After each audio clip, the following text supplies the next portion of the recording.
Has Ruben Amorim made Manchester United better? Glancing at their results, you probably wouldn't think so. His side have drawn with Ipswich Town and suffered defeats to clubs like Nottingham Forest, Bournemouth, Wolves, Newcastle and Brighton. On the flip side, they pulled off an emphatic 2-1 win against City at the Etihad and knocked Arsenal out of the FA Cup even after being reduced to 10 men for an hour. And had Harry Maguire not squandered a clear chance in injury time against Liverpool, Amorim would have famously beaten the league leaders on their home turf. This mixed bag of results characterizes Amorim's journey so far, going toe-to-toe against top sides while stumbling against those they were expected to beat. It feels eerily similar to Erik ten Hag's reign, doesn't it? Considering what Amorim inherited, a squad of uneven talent, dwindling confidence, and a lack of funds to spend in the transfer market, United were always expected to struggle further before finding consistency. However, recent displays have shown that some positive traits, which had faded during the latter stages of Ten Hag's tenure, are slowly returning. So what exactly has Ruben Amorim changed at Manchester United? While a manager can instill tactics, try to boost a team's confidence, and develop players individually, player selection is the only aspect of the game he has immediate and full control over. So does Amorim see the quality of the United squad any differently than Ten Hag did? Well, yes. He has been certainly bolder in his personnel decisions. Amad Diallo, who embodies many traits Amorim demands from his team, has become a core member of the starting 11 after playing less than 50% of the minutes under Ten Hag. Similarly, Manuel Ugarte has become a pivotal figure in midfield, starting 6 of the last 8 matches compared to just 1 under Ten Hag. In defense, Maguire, typically a polarizing figure among fans, has also found more playing time and appears more comfortable in a back 3. However, the more interesting aspect of Amorim's selections is who he has chosen to drop. Unsurprisingly, Casemiro and Christian Eriksen, once exceptional players, have been relegated to backup roles, and about time too, as they continue to struggle with the speed and physicality of the Premier League at this stage of their careers.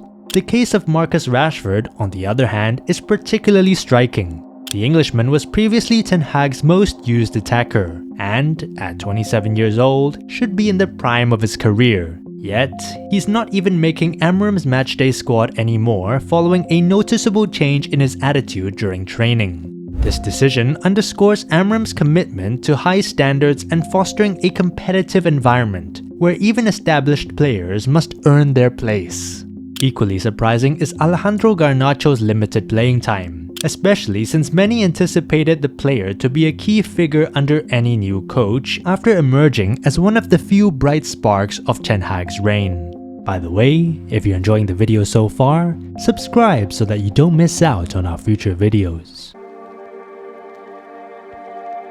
Before arriving in England, Amorim was known as a staunch advocate of the back 3 formation, and at United, he has stayed true to that vision, discarding the 4-2-3-1 employed by Ten Hag and implementing a 3-4-3 in every match since his arrival.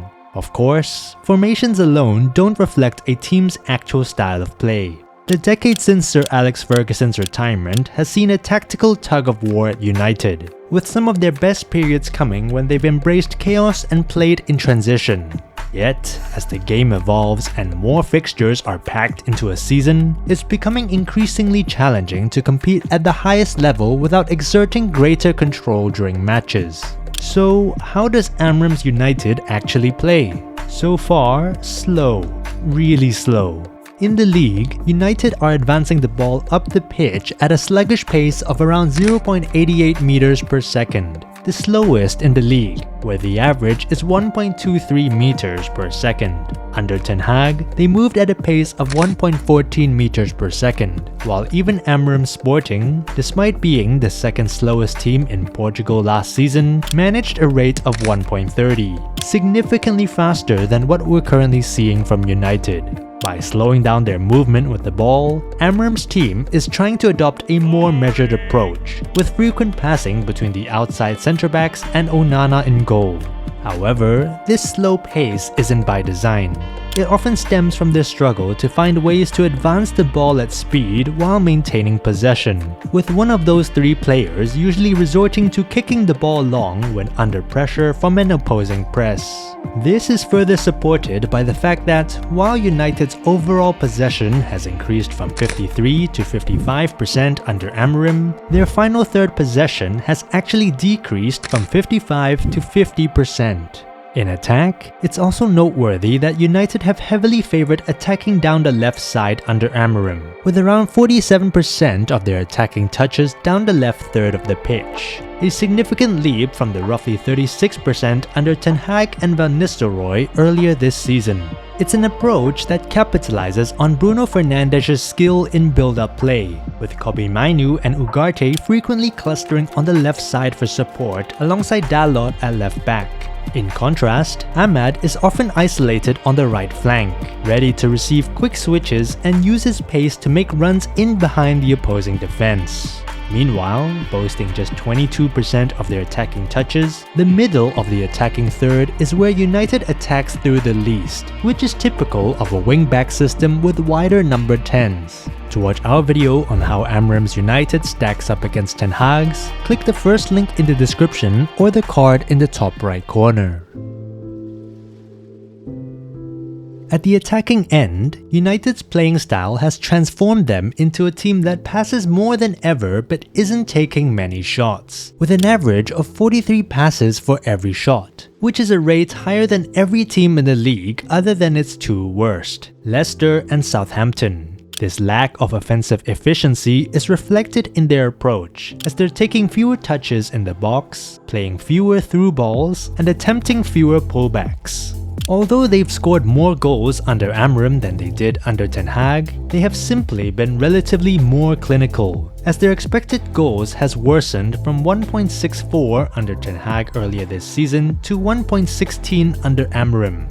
On the defensive side, it's a different story. While they have conceded more goals under Amorim, the fundamentals of their defense have actually improved. They're allowing fewer shots, fewer touches inside their penalty area, and most importantly, fewer expected goals, which has dropped from 1.71 under Ten Hag to 1.48 under Amorim, which is right around the league average. They have also been more effective at pressing and regaining possession, evidenced by a drop in their passes allowed per defensive action, or PPDA, from 12.65 to 10.64. This stat is particularly impressive considering their run of games under Amorim included away matches against high-possession teams like City and Liverpool, two fixtures that would typically tank your pressing numbers over such a small sample. Still, Amorim continues to emphasize that the recent improvements are driven more by desire than by tactics. This is evident in the character and quality the team shows when their prestige against top clubs is at stake, contrasting sharply with their struggles against lesser sides in league matches, where the repercussions of a poor result are not as immediate. However, if they can refine their tactics while harnessing their club spirit, United will no doubt become a more consistent and formidable force on the pitch. Amorim is not the kind of manager who will join a club mid-season, assess the talent at his disposal, and quickly build a system to maximize it. Instead, he was brought in for his commitment to implementing his philosophy, which may not sit well with some players but is based on the belief that the long-term benefits will outweigh any short-term struggles. If he's correct, and that's still a big if, this could be the reset needed to lift the club out of its decade-long cycle of mediocrity. If you enjoyed this video, hit that like button and subscribe to the channel for more football news, stories, and insights. Also, don't forget to hit notifications so you never miss a beat. And with that, we'll see you in the next video.